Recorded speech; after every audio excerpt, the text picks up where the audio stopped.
이상훈 교수님의 그 수업에 대해서 답변해 주시죠. 이제 미흡하게 작사 편성을 불구하고 따로 지적을 해주셔서 감사드리고, 저는 이 부분을 개인적으로 학술 연구를 시켜서 이 부분을 좀 쟁점화시키는 게 저의 작은 바람입니다. 그런 측면에서 봤을 때 첫 번째로 말씀하셨던 그리고 이제 사실은 기준용 성과가 보통은 이제 머릿말 다음에 이장에서 이장 또는 이제 머릿말에서 기준연구에 대한 검토가 이루어지는 게 논문의 기록의 형식입니다. 그 부분을 이제 준용하지 않은 부분은 개인적으로는 사실 이걸 작성을 하는 시기가 이제 작성하는 부분을 좀 마무리하는 시점이 있습니다. 그러다 보니까 학술적인 어떤 형식을 준용하기보다는 독립군 무제한 기지를 좀 더 부각시키는 쪽에 포커스를 맞추다 보니 기존 논문의 형식을 갖추지 못했다는 점을 좀 양해를 해주시기 바라겠고요. 그다음에 세 번째 말씀해 주신 거 굉장히 좋은 자료 감사드립니다. 사실 이제 이런저런 자료를 찾다 보니까 최명록 통신문이라고 해서 1991년에 일본에서 최명록에 대한 어떤 근황을 작성한 문건이 있었습니다. 그래서 그 문건을 한번 번역을 해보려고 나름대로 했는데, 사실 이제 일본어와 한문이 좀 혼합된 문서다 보니까 사실 제 의미로는 번역이 안 됐고, 그걸 좀 일본어와 중국어를 잘하시는 분들한테 좀 바뀌었어도 그분들도 워낙에 좀 내용이 고문이다 보니까 깜짝이 안 된다는 생각이었습니다. 이 말은 사실 이제 제가 1차 자료에 접근에 있어가지고 고문 자료, 그 다음에 또 일본어에 대한 어떤 한계가 좀 있다 보니까 이런 부분이 조금 제한이 됐는데, 그럼에도 불구하고 이런 좋은 자료를 소개해 준 부분에 대해서 감사하고 이 부분을 좀 어떻게든 보완해서 완성하도록 하겠습니다. 마지막으로는 군사기지가 보호동의 실제 전투가 어떤 일을 했는지 궁금하다고 말씀하셨는데, 이 부분은 이상훈 교수님께서 훨씬 더 잘하실 거라고 생각합니다. 그럼에도 불구하고 저의 어떤 작은 소견에 대해서 말씀드리자면 20년 6월 10일에 발생한 보호동 전투는 독군부 측에서 의도적으로 계획한 전투가 전투였고요. 앞서 저 다음에 스님들께서 많은 말씀을 많이 하셨는데, 봉오동 전투였던 주체가 누구냐에 대한 부분이 굉장히 첨예한 하나의 쟁점이 있었던 것 같습니다. 그래서 저는 이제 앞서 제시했던 기지 건설, 기존에 건설된 기지들, 요새화된 봉오동 산촌 지역, 중청과 산촌 지역들, 그다음 산촌 지역에는 동산, 북산, 남산에 기존에 구조되었던 참호들, 그다음에 그 산에 둘러싸인 삿갓을 거꾸로 뒤집어놓은 그런 지형들, 그리고 그 지형으로 일본군을 유인을 했다는 거, 그리고 그 지형에서 일본군이 포위선을 했다는 거. 저는 그런 부분을 봤을 때 모험이 군사적인 관점에서 봤을 때도 적에게는 불리하고 아군에게 굉장히 유리한 지역이었다고 판단하고 있고요. 마지막으로 1920년대 5월 19일 봉오동에서 국민해군과 국무도독부가 연합을 해서 대한국무도독부를 창설하죠.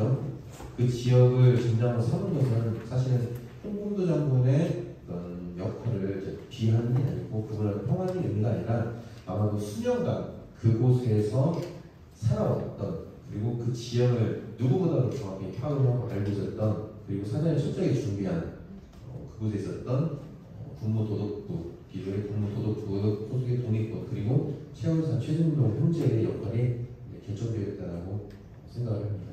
이상입니다. 이상훈 선생님. 네, 좌장 선생님의 그 업력에 따라 간단히 답변하겠습니다.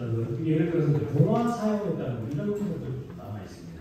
그래서 동화 사용했다는 흔적 같은 것도 남아 있으니까 통로 관련해서 조금 더 이제 추후에 발전해 주시면 감사하겠습니다. 이상입니다. 더 말씀하셔도 되는데 너무 짧게 말씀하시네요. 근데 이제 지금 여기 발표 첫 번째 발표에서 제가 굉장히 많이 궁금해하실 것 같은데, 제가 3단 연합이라는 게 처음 썼습니다. 여기 치훈 선생님 비판하셨는데, 이 3단 연합이라는 게 뭐냐면 이게 소위 선생님이 쓰는 거예요. 소위 총재가. 북로군정서에 소일총재가 임시정부에 쓰는 보고서에서 3단 연합을 썼습니다. 세 단을 쳐요. 대한국민의 그 대한독립군, 홍범대 대한독립군, 그다음에 국무도덕, 7인전 문제. 그래서 이제 홍범도는 이미 대한국민회의 군대로서, 우리가 이제 대한국민회의 대한국민회 군인에서 봉오동 전투에 뭐 안무가 지휘하는 국민회군 이렇게 얘기하잖아요. 그 잘못된 거예요. 대한국민군이라고 하는 거는 안무가 총사령관이 되는 대한국민군은 1920년 8월 10일 날 창건입니다. 그러니까 봉오동 전투 당시에는 그 북로독군부 그 군대입니다. 북로독군부 군대고 북로 정일 제1사령부도 홍범도가 사령관이도 그 산하에 있는 거예요. 그러니까 국민회는 그 군대를 독재적으로 갖고 있지 않고 군무위원회라고 하는 군사 문제를 협의하는 기관 의원을 구성해서 안무위원장이고 이원희가 부위원장입니다. 그래서 그 안무는 북로독군부의 부관으로 들어가고 이원은 국무국장이 있는 거예요. 그 군대 총 저기 하는 거예요. 그래서 국민회하고 국무도덕부의 관계가 이제 그렇게 아까 얘기한 5월 19일 날 협약서를 맺어가지고 이게 3단 연합 수락서는 틀린 거예요. 그러니까 그거는 지금 지원희 선생님 지적한 게 많습니다. 양 두 단체가 회의한 거예요. 5월 19일 날. 그리고 5월 28일 날 구춘선이가 국민회 회장 구춘선이가 이제 그거를 자기 지혜에다가 여기 얘기하는 게 뭐냐면 북로 정일 제1사령부인 홍범도, 그러니까 북로 제1사령부의 홍범도와도 상의돼가지고 국무조직을 다시 만들었다. 국무조직 만들었다고 하는 것이 여기 지원희 선생님도 발표에 나오는 그 66페이지, 67페이지에 나오는 북로독군부의 그 지휘체계입니다. 그 부장이 치진동이고 부관이 안무고 그다음에 북로 제1군 사령부 부장이 홍범도, 부관이 주건, 참모 이병채, 향관 안희도 그리고 7개의 그 북로 북이고 그다음에 7개 과가 있는 거예요. 그럼 북로 정일 제1사령부에 속해 있는 군사 그걸 지원하기 위한 전투를 지원하기 위한 각 분과입니다.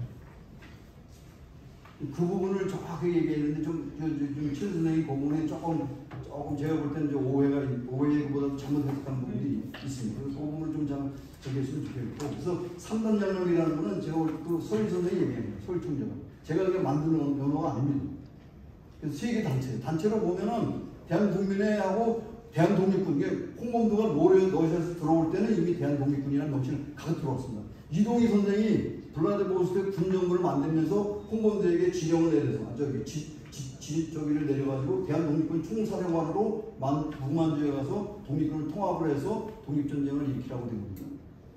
그리고 이동희 선생이 임시정부의 국무총리로 취임을 하면서 독립전쟁이 노선이 임시정부의 정식 노선이 되면서 1920년을 독립전쟁에서 선포를 하면서 그것이 관철되는 거예요. 처음에는 서로 서간도의 제1노군, 그 다음에 북간도 동로죠. 동로. 서로는 서로, 동로, 북로 이렇게 됐어요. 러시아가 북로. 서로, 동로, 북로 이렇게 해서 세 개의 군부로 다 만들려고 했던 거예요. 임시정부에서. 이 세 개의 군부죠. 그거는 1914년 15년에 있은 대한광군 정부가 똑같이 일으켰습니다. 제1관부, 제2군부, 제3군부. 그게 독립전쟁을 할 때는 그 세 지역밖에 없어요. 서간도, 북간도, 연해주. 그래서 그 군부를 이렇게 나눈 겁니다. 그 사령관이 다 임명되기로 돼 있었어요. 근데 그것이 그 봉오동 전투나 청산 전투 때 그것이 통합이 안 됐어요. 임시정부 아까 얘기한 대로 당내 파생 때문에 아주 임시정부 내 파생과 노선 자금의 부족 때문에 안 됐습니다. 통합운동에서 안정근, 왕삼독, 그다음에 그 이용 이 세 선생을 특파해가지고 통합을 여러 번 했어도 아까 말씀드린 대로 독립군 단체들끼리 서로 이해관계 달라요. 지역적인 기반도 다르고 종교도 다르고 노선도 다르고 성향도 다릅니다. 홍범도 장군은 러시아에서 옮겨온 부대입니다. 기반이 없어요. 아까 최선생 정확히 지적한 것처럼 돌아다니는 게릴라식으로 돌아다니는 부대입니다. 대한독립군이. 그렇게 당연히 그 특성을 갖고 국민회하고 손을 잡은 거죠. 국민회는 이동희 계열의 그 10년대부터 키웠던 그 세력입니다. 그러니까 3단이 된 거죠. 그러니까 거기에 신민단은 거기에 들어가지 않아요. 3단에 들어가지 않아요. 그리고 아까 얘기했던 의무 여러 가지 7개, 8개 이런 거는 그 회장했던 사람들이 그렇게 한 겁니다. 착각을 해가지고. 원래 봉오동 전투 때는 4개 군대가 참여합니다. 4개 군대. 3단에다가 플러스 신민단. 신민단은 북로독군부 소속이 아니에요. 그렇기 때문에 저 홍범도의 지시를 따르지 않는 거죠. 혼자 독자적으로 하다가 몰살당한 거죠. 그 홍범도 일지에 나온 겁니다. 근데 그런 부분들이 좀 봐야 될 것 같고, 그래서 지금 3단 연합을 보니까 여러 쟁점들이 많은데, 그건 이제 최 선생님이 좀 얘기를 해도 좋을 것 같고, 그래서 각자, 아까 말씀드린 대로 각자의 독립군 단체나 독립군 지도자나 이런 것들이 각자 특성이 있습니다. 장단점이 있어요. 친일용 3형제 갖고, 4형제, 3형제, 친일용 70형제 갖고 있는 거는 봉오동맹이라고 하는 근거죠. 그 아까 제가 말씀드린 것처럼 그런 근거가 없어요. 10년대부터 바꾼 거니까. 그리고 지금 최 선생님 얘기가 상당히 중요해요. 저도 그 기 썼습니다만은 1920년 들어와서 우리가 홍범도 부대가 1919년 8월 달에 국내 침공을 처음으로 했다고 나오잖아요. 교과서에. 틀린 겁니다. 홍범도 대한독립군이 1919년 말에 와가지고 20년에 하고 들어가서 아직 정비가 안 된 상태에서 어떻게 국내 침공 작전합니까? 그렇지만 이쪽 군무도독부는 지금 군무도독부의 창설에 관해서는 지금 시기 논쟁이 있습니다. 따져봐야 됩니다. 지금 이수커 선생에서 이수커 선생 비롯한 학계에서 다 1920년 3월 달에 기획했는데 또 누가 있어요? 이수커 선생 이후에. 그건 이제 논쟁이 있습니다. 군무도독부가 언제 만들어지냐. 그리고 수준이, 군무도독부의 수준이라는 것이 지금 진짜 그 수준을 얘기해야 되잖아요. 군무도독부 얘기할 때. 그 조직의 수준 같은 그런 걸 얘기해야 되기 때문에 군무도독부의 창설 그거에 대해서 이제 논쟁이 있습니다. 논쟁이 있기 때문에 그 부분을 얘기해야 되는데, 어쨌든 그 최진용 선생과 관련해서 명칭이 처음에 군무도독부 부장, 그다음에 동로독군부 부장, 그다음에 대한총군부 부장 이렇게 돼요. 명칭. 그러니까 지난 사람들이 해당할 때는 최진용 장군은 어떤 사람은 군무도독부 장관이라고, 어떤 사람은 동로독군부장이라고, 어떤 사람은 총군부장이라고. 해당하는 사람은 다 그렇죠. 지역이 다르잖아요. 여러분들이 과거로 해당할 때. 그러니까 최진용 장군은 정확하게 군무도독 부장으로 해서 그 다음에 통합이 되고 북로독군 부장이 되고, 그 다음에 북로독군부에서 봉오동전투 청산전투에서 그걸 피해가지고 러시아로 넘어가기 직전에 대한총군부를 만들어서 거기 부장이 되는 겁니다. 거기는 그 최진용 장군은 그 아까 얘기했던 독립신문에 그 청산전투에 보면 3연대장으로 나와요. 제1연대장 홍범도, 제2연대장 김저징, 제3연대장 최진동인데 그건 틀린 거예요. 그 독립신문 그 국무부에서 바꾼 게 틀려요. 그게 제가 말씀드렸죠. 그건 홍보용이 나오고 선전용이 나오고. 최진용 장군이 이미 그 청산전투 이전에 러시아 쪽으로 이미 이동했어요. 아까 이경선이 지적하시죠. 토론에서. 그러니까 청산전투와 관계없습니다. 최진용 장군. 근데 독립신문에서는 임시정서를 발표한 거는 그렇게 돼 있어요. 3연대장도 돼 있어요. 제1연대장 홍범도, 제2연대장 김저진, 제3연대장 최진동. 그거 믿을 수 있습니까? 여러 가지 사료에서 이미 이동하셨는데, 그래서 의군부의 허군의 의군부하고 합쳐가지고 대한총군을 만든 상태에서 넘어가서 자유시로 가는 겁니다. 근데 그런 것들이 잘 안 돼 있어요. 정리가 안 돼가지고 복잡한데, 어쨌든 그 이상훈 선생님도 좀 시간 아껴서 덧붙이긴 했습니다만은, 그래서 두 번째 발표에 대한 토론을 제가 좀 얘기 드렸습니다만, 그 최근 선생님 제가 지금 얘기한 거를 조금 이제 자극을 제가 최근 선생님의 답변을 자극을 시켜서 말씀드렸는데. 먼저 그 신효선 박사님이 제시하신 것 중에서 말씀드리고 싶습니다. 여기 신효선 박사님께서 그 집 신축한 1915년 전에 정령 구축했다고 했지만 그 매신문에는 과반수 신축한 가옥이라고 하는 등 이제 좀 검토가 필요하다고 하셨는데요. 사실은 그 봉오동이 굉장히 큽니다. 앞에 언급된 이가훈 선생님 쓰신 거에도 벌써 그 봉오동에 100호 이상의 가구가 있었다고 했잖아요. 이제 100가구 이상인데 안하춘, 그러니까 연변에 있던 그 역사학자인 안하춘 씨가 쓴 거에 의하면 그 상촌, 그러니까 아까 세 가지로 구분되어 있던 것 중에서 상촌에만 60가구가 있었다고 되어 있거든요. 60가구 집이 우리가 생각하는 봉오동이 그렇게 금방 지어져서 20년대에 신축한 가옥이다 이런 뜻은 아니었다고 봅니다. 그래서 이거는 쭉 계속 그 신문 자료도 보도되어 있듯이 이게 새롭게 강물실 기관에서 군사 기지로 개발하다 보니까 당연히 신축한 가옥으로 되어 있고 그 준비가 잘 되었다고 봅니다.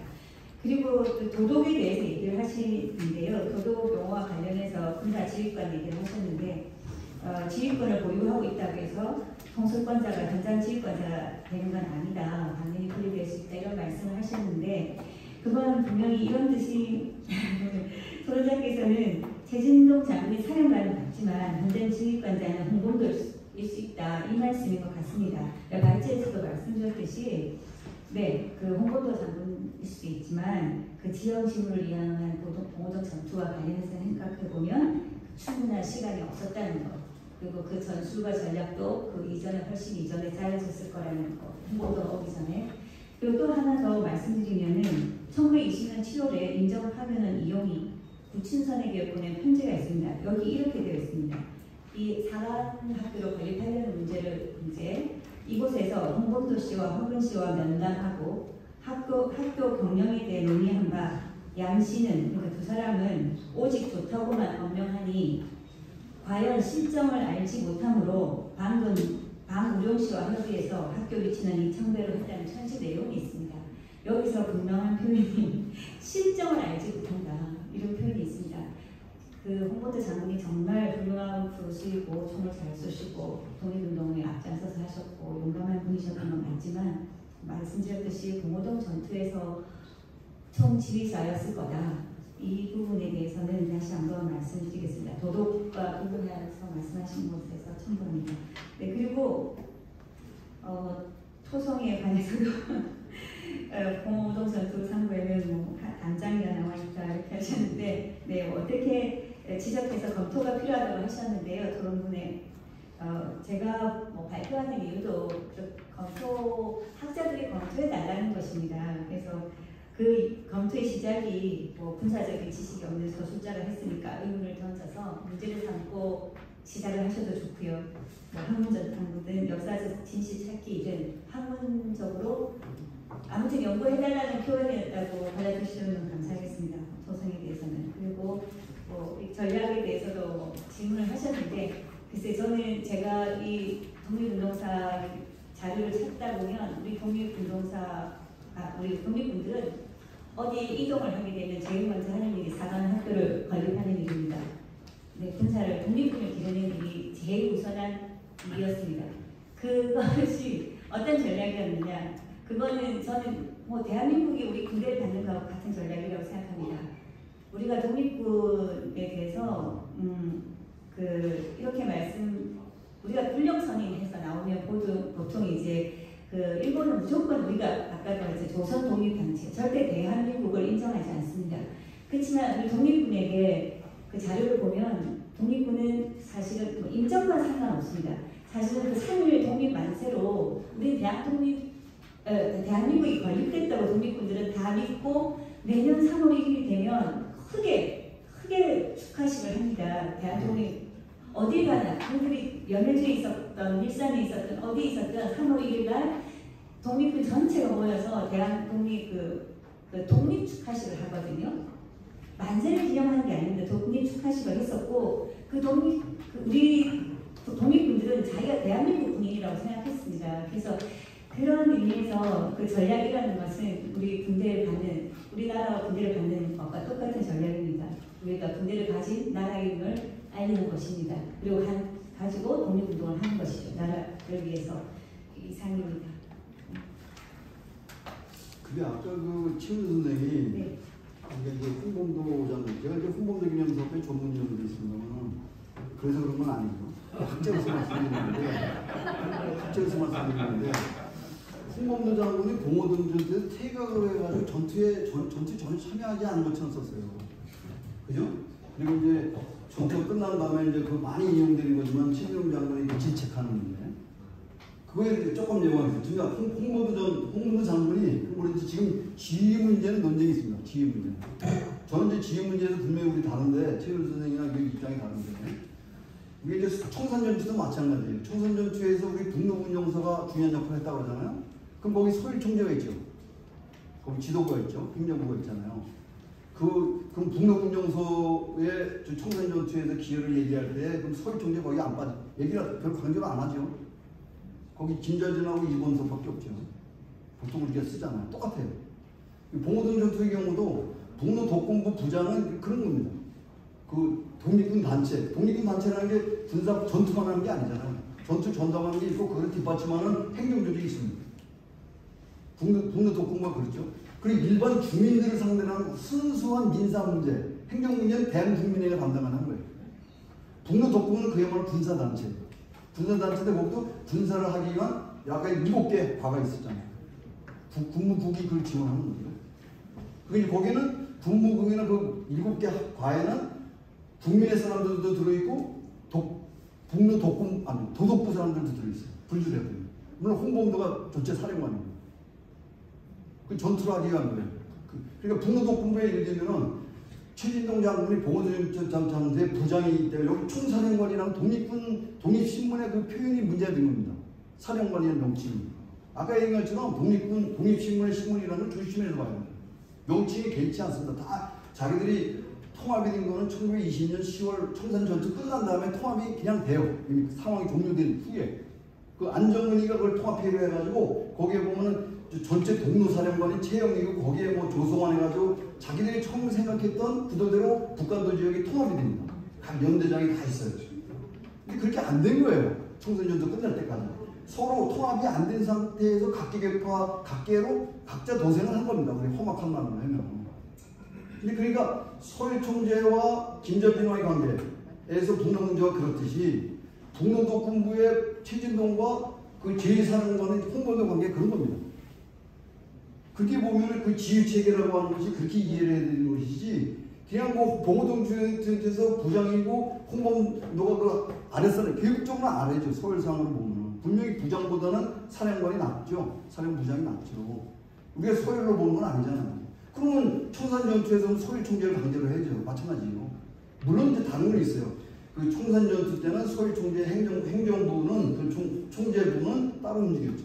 거의 그 청산전투라고 하는 자체는 일본군들이 포위한 상태이기 때문에 포위망에 들어갈 필요가 없죠. 당연히 안 들어가죠. 그 최진동 장군이 잘한 거예요. 그 청산전투로 안 간 게. 일본군의 포로망에 안 들어가고 러시아로 간 게 당연한 겁니다.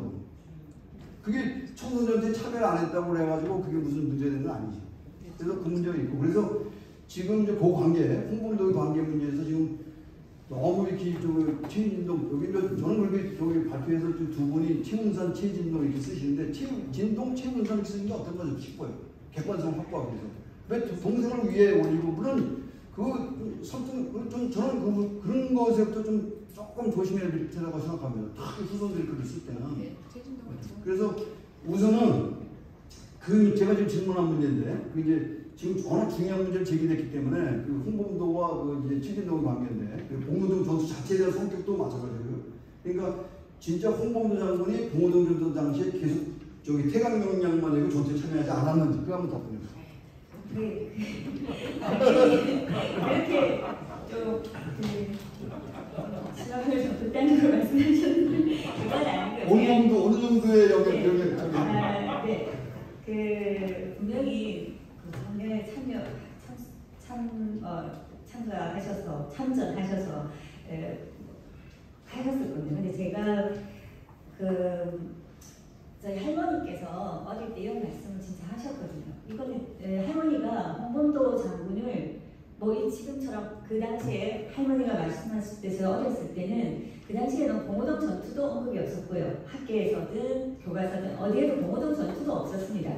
그리고 홍범도 장군도 그때는 사회적으로 이렇게 알려진 인물도 아니었습니다. 그렇기 때문에 할머니가 뭐 홍범도 장군을 폄하할 이유가 전혀 없었습니다. 그리고 홍범도 장군은 저희 집안에서 또 큰할아버지라고 불렀을 만큼 또 우리하고 가깝게 지냈던 분이었습니다. 이후에도 그때 전술적으로 그 태각에 대한 문책이 있었다는 것이지 실질적으로는 그렇게 뭐 같이 독립운동을 하는 분으로서 가까운 분이셨고 근데 그때 그런 말씀하셨습니다. 어릴 때 그 비가 왔던 사실 엄청난 폭우가 왔던 사실이 굉장한 강한 사건이었고 그 전투 안에서 그것과 관련해서 할머니께서 강조하셨기 위해서 홍범도 장군을 폄하하기 위해서가 아니고 그 비가 왔던 상황을 강조하시기 위해서 이렇게 말씀하셨거든요. 홍범도 장군의 어떤 판단, 좀 잘못된 판단으로 그 퇴각을 함으로써 위기에 빠졌었다, 독립군들이. 그래서 할아버지가 그 본부에 있다가 그 우리 도독부 군대를 이끌고 나가서 굉장히 위험에 빠졌다. 그럼에도 불구하고도 그 굉장한 독립군의 위험에 처했었는데 그때 비가 너무나 이렇게 피할 바랄 수 없게 우박이 치고 그냥 이렇게 돌덩어리 같이 우박이 떨어지고 그래서 앞을 볼 수가 없었다는 거죠. 그래서 하늘이 도왔다는 거예요. 그 당시 하늘이 정말 도와서 우리가 그 큰 피해를 입지 않았다. 그래서 하늘이 우리 편이었다. 이런 말씀을 하시기 위해서 홍범도 장군이 태각했던 것이 어쨌든 그 문제가 되었었다는 사실입니다. 그리고 그 태각으로 인해서 전리군들이 위험에 처했었고 그것을 방어하기 위해서 하야부가 내려갔었지만 굉장히 위험한 상황이었는데 이 하늘이 도와서 비가 억수같이 쏟아지면서 그 위기를 빠져나올 수 있었다. 이런 말씀, 그러니까 하늘이 돕고 그때 그 비라는 것이 그냥 일반 볼 수 있었던 비가 아니고 정말 이례적인 비였다는 거예요. 그건 하늘이 우리 독립군을 돕는 것이라고밖에 해석이 안 됐던 그런 비가 내렸다는 것이고 그런 비로 인해서 우리가 그 위험에서 벗어났고 그리고 동호동 전투가 대승을 할 수 있었다. 이런 의미로 하신 얘기지 결코 그 이후에 홍범도 장군에게 우리가 지원했던 얘기가 많이 하셨어요. 저희 고모도 한국에 와서 홍범도 장군이 봉오동 전투를 대변하는 걸 보시고 이렇게 말씀하셨거든요. 어떻게 이런 일이 있을 수 있어 이러시면서 어릴 때 고모가 어렸을 때 홍범도 장군이 왔다 가면 그 집안에서 나가는 수레가 끝이 행렬이 보이지 않았다는 거예요. 홍범도 장군에게 우리 그 쌀이랑 이런 식량을 보급해 준 게 그 어린 나이에 볼 때 끝이 없었다는 것을 얘기했습니다. 그래서 홍범도 장군을 그 엄중한 전쟁 상황에서 최진동 장군이 문책했다는 것이지 결코 그 이후에 홍범도 장군과 멀어져서 싸웠다거나 그 이후에 안 봤다는 게 아닙니다. 두 분은 러시아에 가서도 두 분이 사진 찍은 걸 보셔도 알겠지만 굉장히 가깝게 독립운동을 하셨던 분이고 저희 봉오동에도 그 봉오동 전투 이후에도 오셨던 분입니다. 그래서 그런 봉오동 전투 이전에 어쨌든 그런 기억과 이런 것이 있고요. 그래서 대각을 했다는 것이 결코 싸우지 않고 대각부터 했다 이런 뜻은 아니고 이런 기록은 있다는 것이고 그때 자기들이 어쨌든 본인들의 배상 기록 분명히 참전했는데 좀 일찍 대각을 해서 앞에 제1봉에서 그런 막 격전이 있을 때 자기들은 침묵했다는 얘기를 썼던 것입니다. 그래서 이분이 그렇게 쓴 이유는 이런 뜻이십니다. 장수현 박사님이 쓴 거 마찬가지로 그래 홍범도 장군 태양 명령을 내렸는데 그것을 듣지 않고 있다가 희생당했다 이렇게 쓰셨어요. 장수현 박사님도 그렇게 해석한 거 맞습니다. 그렇게 해석하시는데 실질적으로는 이분들은 그래서 자기들은 살아남고 홍범도 장군 이런 말씀하셨다 하거든요. 그 해석을 보면 우리는 마지상이다. 우리는 살아남아서 독립을 봐야 되고 우리는 전문적인 군대가 아니다. 그렇게 말씀을 하셨다. 그런 얘기도 하셨듯이 홍범도 장군은 본인의 전술 스타일이 맞습니다. 의병으로 살아남는 것이지만 이 군대를 가지고 이 일본군과 전투를 했을 때는 그 작전에서 퇴각하지 말아야 될 시점에 좀 일찍 퇴각했다는 건 맞다는 말씀을 드리는 것입니다. 네, 좋습니다. 근데 좀 포인트 한번 말씀하시는데 이제 그게 있어요. 그 최은수 선생님이 그 논문에서 참 그 샤프하다고 느낀 건 뭐냐면 사경용 그러니까 여기 사경용령뿐만 아니라 태강용 그러니까 이제 그게 맞아요. 뭐냐면 이제 홍범도일지 나오는데 우리 4시간 정도 전투했잖아요. 12시 반부터 해서 4시 반까지 했는데 마지막에 이제 뭐 천둥번개 치고 우박에서 이제 근데 저는 이제 봉오동 전투를 이렇게 봐요. 우리가 뭐 대승 못하다 얘기를 많이 하시는데 숫자도 다르고 전사자고 나오는데 저는 여기 정확하게는 들어옵니다. 무승부입니다. 무승부. 양쪽에 한 500명, 600명 정도 대대급의 병력이 동원된 거예요. 우리 이상원 교수가 그걸 밝히셨는데 양쪽에 대충 우리 독립군 쪽에 봉오동에 있던 전투병이 한 5, 600명 된 거예요. 대대병력. 그리고 일본군 들어온 군대들, 지원부대까지 나중에는 한 5, 600명 돼요. 대대급이 서로 붙은 거예요. 그래서 4시간 정도 전투를 하다 보니까 결국 나중에 이제 뭐냐면 그 어찌 홍범도일지에 나오고 여러 일본 그 봉오동 전투 상부에도 나온 거지만 이게 천지 그것 때문에 서로 태강명령 양쪽 다 내립니다. 똑같이. 양쪽 다 코코수, 나팔을 불어가지고 퇴각을 했다는 거예요.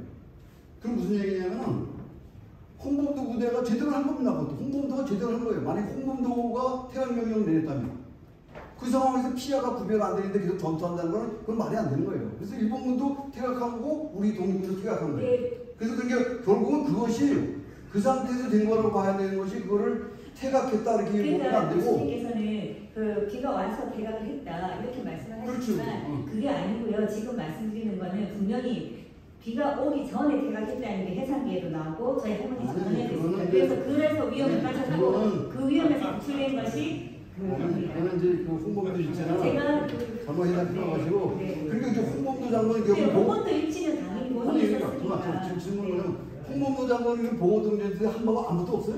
하나가 없다는 교육 거지 제안 하나 않고 네. 진행을 아니 하시- 생각하는 것밖에 없잖아.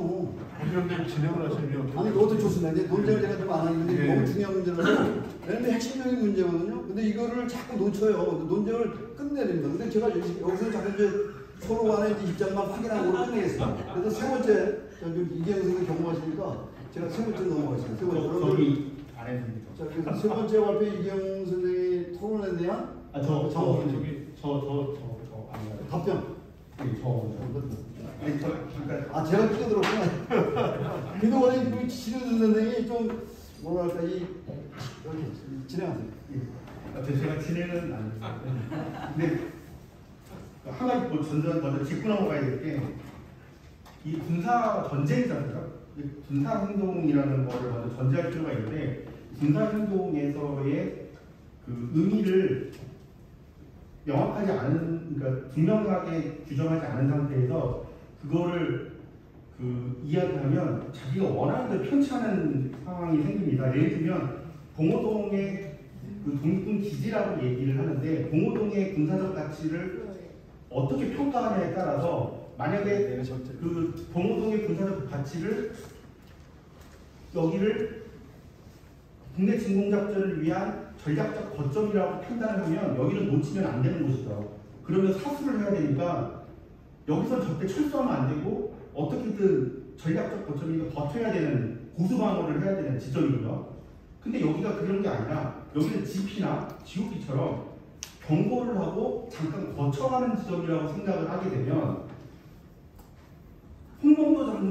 홍범도처럼 그냥 잠깐 여기서 전략적 타격만 상대가 괴롭힘을 당할 정도로 치고 빠지는 저희가 되죠. 그러니까 그게 무슨 말이냐면 아까 굉장히 이것도 중요한 부분인데 식량 보급이 끝이 없었다라고 얘기를 하는데 만약에 이거를 관점을 군사적 관점에서 바꿔보면 그 지역에 살고 있는 사람들이 보는 관점에서 실제로 그런 내용이 굉장히 많이 나오는데 홍범도 장군은 저는 홍범도 장군이라고 표현을 하지만 약탈자 이상도 아니고 이하도 아닙니다. 자기네들이 독립이라는 불투명한 1920년대 불투명한 상황이죠. 근데 자기들한테 끝이 없을 정도로 식량을 가져가는 거죠. 그래서 김경천 장군 같은 굉장히 비판하거든요. 그거에 대해서. 여기에 대한 식생이 보장이 되지 않은 상태에서 어떻게 거기서 저기를 하냐라면서 가장 먼저 뭘 하냐면 톱이나 이런 거에 대한 저항 거점부터 만들자고 얘기를 하거든요. 그래서 일본군한테 김경천 장군이나 이런 사람들 그리고 상당수 우리가 독립운동으로 조명되지 않은 사람 중에서 그 제가 살펴보니까 많은 지역에서 그 뭐 흔히 말하는 뭐 민병 혹은 뭐 자경단 이런 형태로 그 싸웠는데 그 대상이 일본인이 아니라 토비 뭐 이런 사람들이 있는 거예요. 근데 그 사람들이 뭘 위해서 하냐? 자기 지역을 위해. 그러니까 아까 나라를 위한다라고 얘기하는데 그 나라를 위한 게 만약에 자기 자식, 나의 자식은 분명히 나라를 나중에 국가를 위해서 큰 일을 할 거야. 나라를 위해서 할 거야. 민족을 위해서 할 거야. 그걸 누가 부인할 겁니까? 이거는 나라를 위한 게 아니고 내가 꼭 내 자식을 방치하고 그 독립자금을 줘야지 이건 나라를 위한 거야 라고 하면 이걸 어떻게 양분할 수 있냐라는 겁니다. 그러니까 근데 여기서 구분돼야 되는 건 무엇이냐면 그 목적이 무엇이냐는 독립군 기지. 그래서 교과서도 요즘에는 이걸 구분합니다. 독립운동기지인가 독립군 기지인가로 구분을 최근부터 하기 시작했고 만약에 그래서 제가 이거 질문도 1915년이라는 게 과연 맞냐라는 겁니다. 여기 앞에 맨 처음 발표하신 그걸 1915년에는 공식이 완성이라고 했지만 과연 또 완성이라고 볼 수 있냐라는 거예요. 그리고 이거 질문도 최진동이나 이런 분들이 과연 그분들의 독립군 기지가 과연 무엇이냐라는 것을 먼저 보여주는 디테일하게 아주 꼼꼼하게 그 토성의 그것도 여기서는 언급을 한 건 참호입니다. 참호. 언급한 건. 참호하고 토성의 그거는 엄연하게 틀린 겁니다. 그리고 실제로 그 위에 마이크와 같은 기록 있죠? 그 당시에 소비들이나 실제로 그런 걸로 소설도 많습니다. 중국 소설에 말이 위에서 다닐 정도로 큰 담벼락. 그 지역에 워낙 토비가 많아서 흔한 내용입니다. 근데 그게 과연 토성이냐? 어린아이가 볼 땐 토성이죠. 하지만 그 지역에서 흔한 그냥 건축 양식입니다. 이거를 과연 군사기지를 위한 토성인가? 모르는 거죠.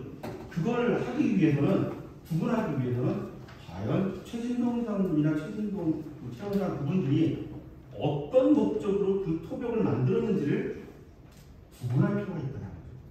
그래서 그걸 하기 위해서는 군사적 목적으로 이분들이 어떤 목적을 갖고 있는지가, 그리고 어떤 그 일련의 행동이 일관되는지, 아까 말씀하신 것처럼 그 지역 잘 모른다. 그러면 당연히 최근에 이런 것들은 야, 니네는 이쪽 모르니까 여기는 지켜야 되는 곳이라고 얘기할 수 있었던 것이었고, 야, 홍원도 같은 거 여기는 일본군이 언제든지 침공할 수 있는 곳이기 때문에 여기는 항구적으로 지킬 곳이 아니야 라고 얘기를 할 수 있었던 거예요. 이런 것들을 명확히 구분을 해야 되는 거죠. 그런 것들을 군사적인 토대가 없이 군사 행동을 이야기하면 계속 그냥 자기 얘기, 자기가 원하는 얘기만 하죠. 그럴 수밖에 없는 거예요. 철수도 마찬가지죠. 저는 그런 것이 구분될 필요가 있지 않을까 하는 생각입니다. 이상입니다. 지금 말씀하신 것 중에 홍범도 장군을 약탈자로 봤어요? 예? 약탈자 이상도 이하도 아니라고 했어요? 아니요. 그러니까 그 당시에 만약에 그 지역에 대해서 만약에 보게 된다면 그렇게 볼 수도 있다라는 그 거예요. 상황이 아까 요 표현대로만 한다면 위험한 얘기인데 그렇죠. 근데 실제적으로 당시에 그 일부에서는 그 이 행위에 대해서 그렇게 왜냐하면 그걸로 가장 대표적인 부분이 김전일 장군이 그런 식으로 그 지역에 있는 사람들한테 그렇게 비판을 받고 있기 때문에 그거에 대해서 이렇게 벗어나기 위해서는 이거에 대해서 명확히 할 필요가 있다라고. 좋은 얘기입니다. 그래서 이제 처음에 이제 독립무장단체가 출범하는 관계를 보면 처음에 다 자유단으로 시작을 해요. 지금 이제 최진동 장군의 경우는 이제 주로 대토지 소유자이기 때문에 그 땅을 지키기 위한 게 거기 동원된 처음에 군인들은 아마 소장농들이나 그 머슴들이 주로 그 군사의 병력이 중요한 적이 됐습니다. 근데 러시아 같은 경우는 거기는 빈민들이 많았기 때문에 그 자유단이라는 거는 자체적으로 그 우리 한인들을 농민들을 보호하기 위한 그런 자유단이에요. 그 자유단이 그 이후에 조직적으로 이제 무장단체로 항일 무장단체로 발전해 나가는 거죠. 그러니까 마찬가지로 여기도 마찬가지예요. 봉오동에서도 1910년대에는 성격이 그럴지도 몰라요. 토호가 자기 토성에 있는 대지주가 자기 땅을 지키기 위한 어떤 토비로부터 마대로부터 그런 것일 수도 있어요. 시작하는 거지만 그러나 발전적으로 진보적으로 3.1운동 이후에 항일 무장단체로 발전했다는 그런 측면에서 긍정적인 봐야 되는 거죠. 일본의 사람들이 얘기한 것처럼 다 이게 그 동포들, 무면 농민들, 빈농들을 뜯어먹는 어떤 약탈하는 그런 거라 이렇게 독립무장체제 그런 성격도 있습니다. 일본에 있어요. 그렇다고 해서 이 독립운동이라고 하는 물론 성스러운 건 아니지만 나름대로 그 저기를 약탈자 이상도 아니고 이하도 이렇게 하면은 이게 참 큰 문제라고 생각합니다. 그래요? 자, 그럼 저도 나오겠습니다. 자, 그래서 제가 좀 너무 험악한 얘기를 해서 지적했는데, 자, 그럼 장 선생님. 저는 그 시간을 최대한 짧게 간단하게 얘기하겠습니다. 그러니까 아까 이영 선생님 그 지적하신 것 중에 제가 언급을 안 한 것들 중에 그 과연 밀산시에서 독립군을 보였냐? 안 보였죠. 그 물론 그 나자부를 통해서 러시아로 직접 들어간 일부 부대들이기 때문에 밀산에서 당났다는 건 말이 안 되고 제가 이제 서일 발표는 지금 이제 투고하려고 하는데 작년에 썼던 서일 투고는 좀 수정한 거 아니에요. 이게 그럼 페이퍼상에 될 거고 결국은 이만 들어가서 만들었던 그것을 대한 독립군이라고도 부르고 어떤 다른 이름으로도 불렀을 것이다. 그리고 그거에 대한 어떤 기록들은 여러 가지가 있으니까 좀 정리해 볼 필요가 있을 것 같고요. 그리고 또 질문하신 것 중에 좀 중요하다고 생각되는 게 하나 있었는데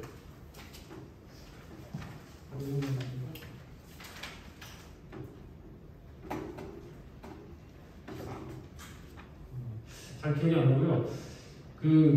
제가 나중에 너무 이렇게 질문을 많이 하셔가지고 중요한 거를 머리에 이렇게 넣고 있었는데 제가 머리가 좀 딸려가지고 대신 그 한 가지 이제 오늘 이렇게 얘기를 하다 보니까 결국은 그런 것 같아요. 연구자와 가족의 문제는 가족의 입장에서는 선양하는 거 맞죠. 근데 그게 그분들 얘기뿐이라고 그 자료를 보는 사람들은 생각을 합니다. 그러니까 저는 한번 말씀드렸지만 그런 자료를 객관화시켜서 남들이 공유할 수 있는 어떤 자유화시키는 거 이런 작업을 하셔야 되는 거지 그거를 계속 고집하시는 거는 올바른 전략은 아닌 것 같아요. 제가 볼 때는. 이거 분해주세요. 이게 우리 말씀하시면 빨리 됐습니다. 이 선생님 저기 사연을 많이 도와주시는데 제가 시간 다 뺏어가지고 그럼에도 불구하고 지금 프로에도 기간을 쓰셔야 되니까 아주 짧고 명쾌하고 하더니 감동 있게 저는 이제 이 자리를 보면서 생각했던 게요. 이 군사 쪽으로 이 보건전투를 해석하려고 하는 시각이 하나 있고요.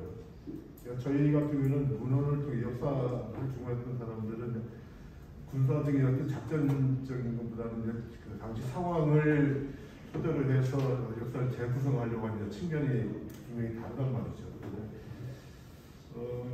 제가 지금 2년째 못 쓰고 있는 것이 이 봉오동 지역에서의 독립운동 기지와 관련된 논문을 지금 2년째 못 쓰고 있는데 오히려 오늘 제가 여기 와서 많은 도움을 받았습니다. 왜 이제 이 봉오동 전투라든가 청전투 같은 경우 그리고 30년대에 시절 전에 뭐 그런 전투가 있는데 그런데 아까 이 선생님께 말씀하셨지만 생각해보면 대체 이 독립전쟁을 어떻게 실천하려고 그랬지? 이라는 게 그림이 안 그려져요. 그러니까 정규 일본군과 실제 전투를 통해서 독립을 하겠다. 라고 하게 되면 이런 국지전가는 안 되잖아요. 전체 통화를 할 수 있는 부대를 양성해야 되고 몇만 명의 군대와 일본군과 전면전을 하는 것이 맞는 얘기인데 그런 적이 없어요. 그럴 수도 없고요. 이 봉오전투 같은 경우도 국지전, 그러니까 국내 우리가 뭐 국내 진공작전이라 얘기를 하는데 중앙과 압록강을 넘어서 한 몇십 명, 몇백 명이 뭐 파출소라든가 헌병 주재소를 습격했다라는 기사가 많은데 과연 그게 전쟁은 아니란 말이죠. 그런 것들이 수없이 많이 일어나니까 일제로서도 굵직거리 되니까 이걸 토발로 갔다가 결국은 독립군하고 맞닥뜨린 것이고 그리고 뭐 청소년도 그렇게 이루어진 것이고 30년대에는 만주군이 있으면서 전투를 치는 것이고요. 그렇게 보게 되면 과연 독립운동사 전쟁에서 큰 틀에서 전쟁을 통한 독립운동을 기획할 수 있었을까? 가능했을까라고 하는 고민을 해볼 필요가 있는 거예요. 그래서 그렇게 봤을 때에 이 당시에 20년에서는 큰 그림을 그리기 전에 했던 것이 겨우 국내 진공작전이에요.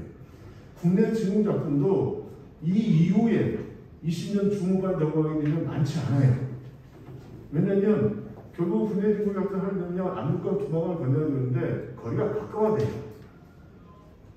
근데 지금 이 독립운동 기지에서 가장 가까운 데가 바로 봉오동이에요.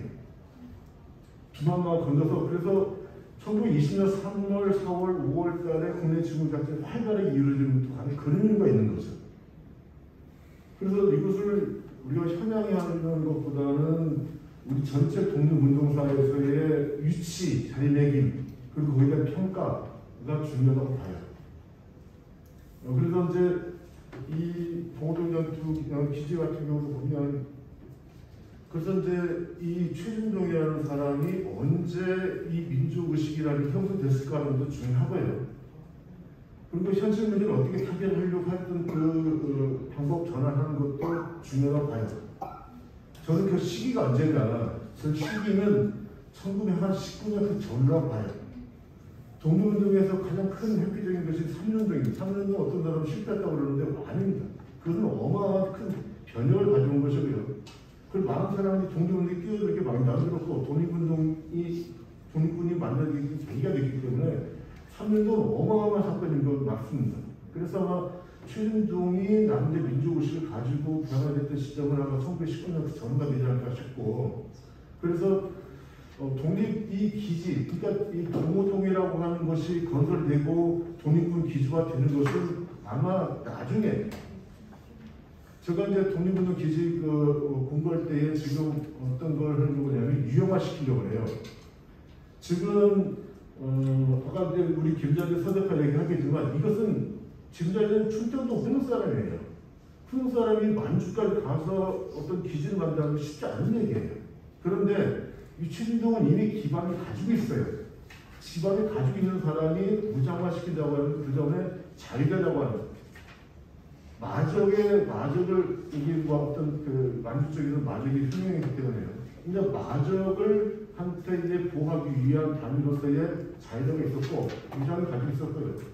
그것이 민족주의로 어떤 그 변화되는 과정 속에서 독립군화됐고, 근데 그런 상황 하에서 최진동의 인물을 보고 독립운동 이 봉오동이라고 하는 기지를 봐야 된다라는 생각이 들어요. 그래서 아까 그 맨 처음에 발표하셨던 그 김영환 선생님이 이 면적 단위를 저는 잘못 계산했다고 봐요. 제가 지금 북한도 관련 자료를 번역하고 있는데 이것은 일상이라고 읽으면 되고요. 일상은 3,000평이에요.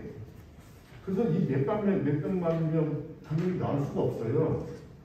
보통 일상이라고 하는데 일상은 300평을 얘기합니다. 그래서 그리고 이 독립운동 이 기지 건설 크기 같은 경우를 보게 되면 이게 둘레가 170이라고 했는데 이게 모르겠는데 면적이 1,400, 그러니까 450평, 890평, 773평의 건물을 지을 수가 없어요.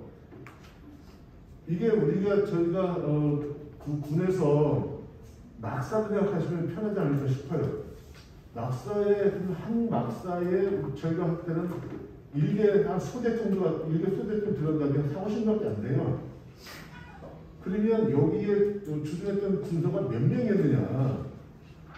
그러면 각 단위가 다르는데 어디로는 뭐 1,500명, 2,000명 얘기하는데 그렇게 되면 이 군 막사가 4,50개 있어야 돼요.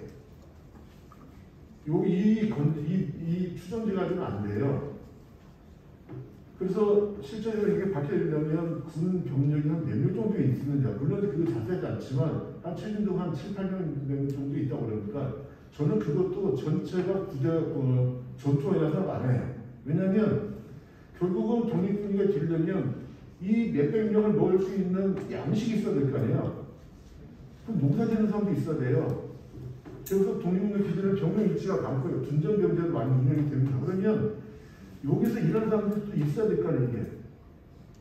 실제 독립군의 이 동원인 인원은 제가 봤을 때는 국내 시민작전에 투입했던 진원이 전투적이지 않을까 싶어요. 그러면 한 200~300명 정도 됩니다.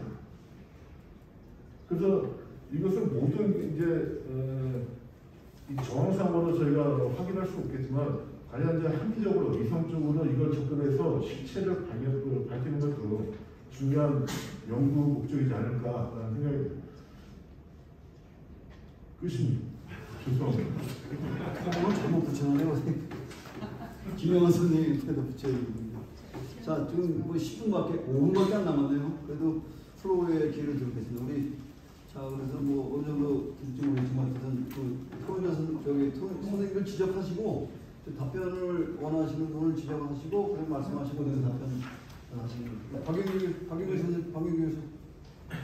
짧고 아주 명쾌하게 아주 날카롭게 아주 통렬하게 해주십시오. 네. 저기 방금 잘 들었습니다. 아주 짧고 날카롭게 질문드리겠습니다. 우리 최은주 선생님께 질의하겠습니다.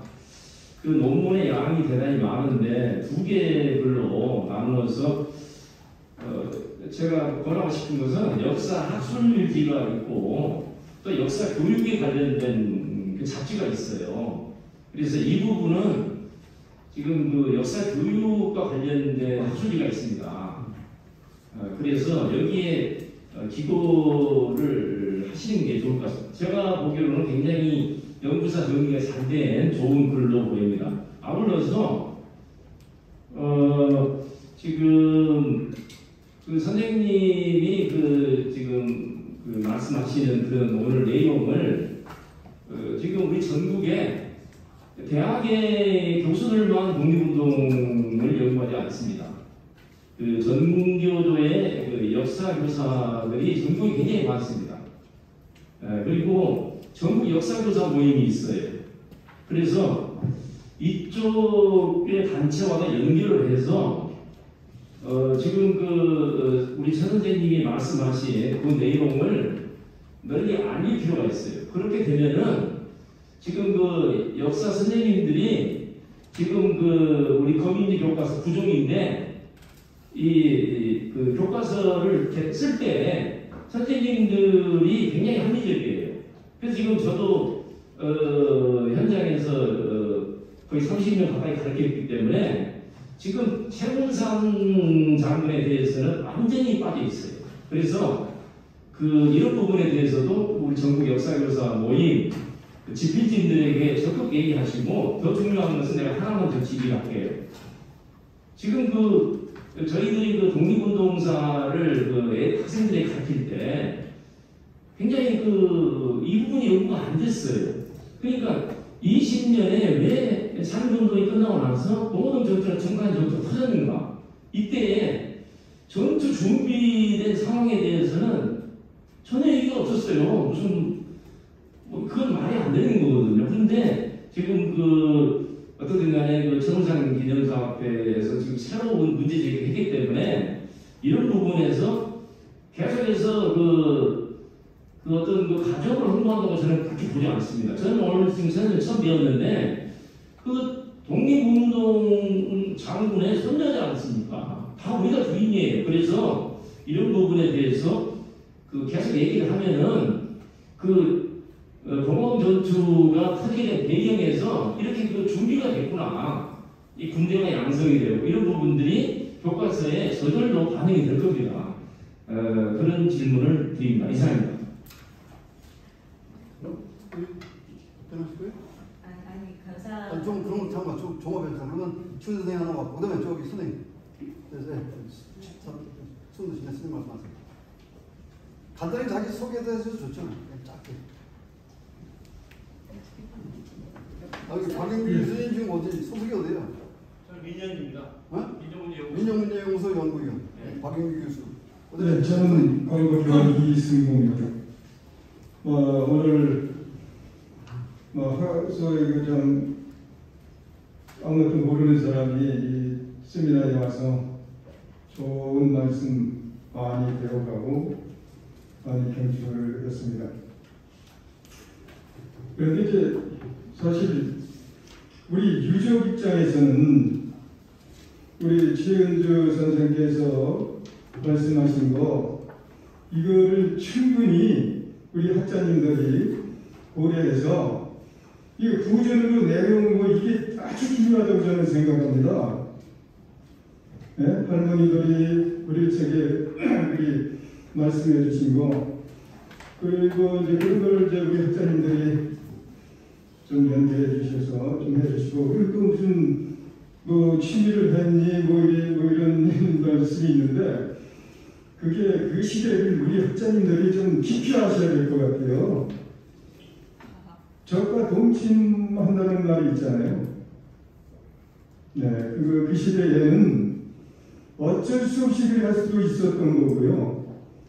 그래서 이 모든 것을 우리 학자님들께서 충분히 그 시대를 연상하면서 이분이 어떻게 해서 갑자기 일이 됐나 등등을 연구해 주셔서 앞으로 더 발전하는 그 세미나가 됐으면 좋겠습니다. 네, 감사합니다. 주관적인 코멘트를 해주시면요. 강 선생님. 이거 시험하면서 여러분 오셨네. 저기 뭐야. 그리고 제가 한 가지만 꼭 짚고 넘어가고 싶은 거는요. 얼른 읽으니까 몇 페이지에 이 보면 46페이지를 비롯해서 여기 보면은 불악이라 하는 이게 순화가 되지 않은 이게 불악 자체가 이제 순화가 된 거를 하는데 불악이 뭔가요? 이게 우리 최문산 장군 기념사 앞에 각수레를 하면서 이런 거 하나하나 불합해놓고 가로 열고 뭘 어떻게 해서 매끄럽게 해서 그걸 정리 좀 해주시면 더 빛나겠는데 우리 학자님들께서 이 불합 자체가 이 불합은 이름은 뭐예요 이거? 이거는 네. 그 동아일보 글쎄요. 그래서 그대로 옮긴 예, 거예요. 그대로 옮긴 건데 네, 그 여기에 당시에 여기 가로 열고 닫고 해서 이렇게 매끄럽게 해주시면 네, 알겠습니다. 얼마나 좋게나 아쉬움. 불화라고 하면 소위 그 일본 내에서도 꼭 천한 사람들이 모여 사는 데죠. 일본들이 우리나라에 와서 우리나라를 천한 분들이라고 해가지고 불화를 만들었죠. 어느 동네든 마을이든 말이죠. 그거를 썼던 걸로 제가 알고 있고 그래서 이런 거는 스스로 우리가 이걸 처리를 해나가는 게 안 좋겠다는 말씀을 드립니다. 예, 감사합니다. 시간이 좀 마무리 되었죠? 네. 자, 뭐 추가 또 명쾌하게 다 해명이 됐습니까? 이야, 이거 의외로 도발적인 줄 알았더니. 자, 그러면 뭐 마무리 짓겠습니다. 이게 우리가 그 신선장님 기념사업회 7번째는 벌써? 네.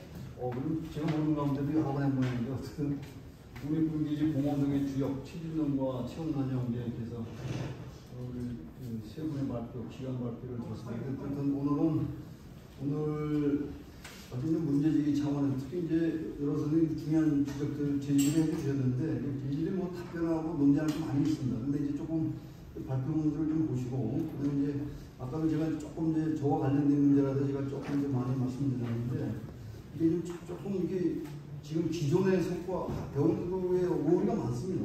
오류가 사지 말고 우리 지금 선생님 얘기한 거 이외에도 많아요.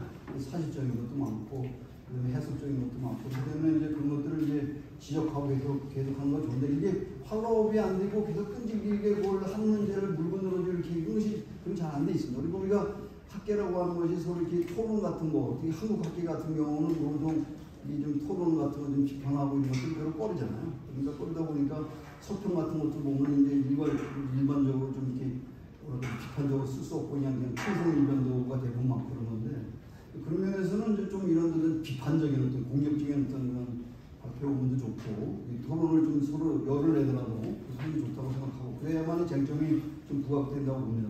특히 이제 오늘 이제 이 봉오동 지역을 중심으로 했고 또 거기에 주역이라고 주인공이라고 할 수 있는 그 최시영제 특히 우리가 문제를 다뤘습니다만은 거기는 제가 처음에 말씀드린 것처럼 좀 이 거시적인 차원에서 이게 좀 지역적으로 이 지역에만 너무 집착하지 말고 북한도 서북한도 그다음에 민주시정과의 관계 그다음에 이제 러시아 혁명을 비롯한 러시아 쪽에서의 정부 관계 또 일본과 중국의 국제 관계라든가 이런 문제들 이런 것들이 전반적으로 좀 종합적으로 보는 가운데서 어떤 사안을 어떤 하나의 어떤 사안을 해석하는 것이 좋지 않겠나 좀 그런 생각 많이 합니다. 객관적으로 그렇지 않을 경우에는 상당히 이제 아전인수기역의 어떤 해석들이 많게 되고 그러다 보면 자기 주장만 하게 되고 서로 토론이 안 되고 이런 부분이 있는데 그런 측면에서 보면 오늘 학술회의가 제 나름대로는 좀 재미있게 좀 나름대로 생산적으로 좀 하려고 했습니다만 한계는 여전히 이제 학술회의 역시 학술회의구나 이런 얘기 아쉬운 마음을 가지고 끝낼 수밖에 없습니다. 여러분들이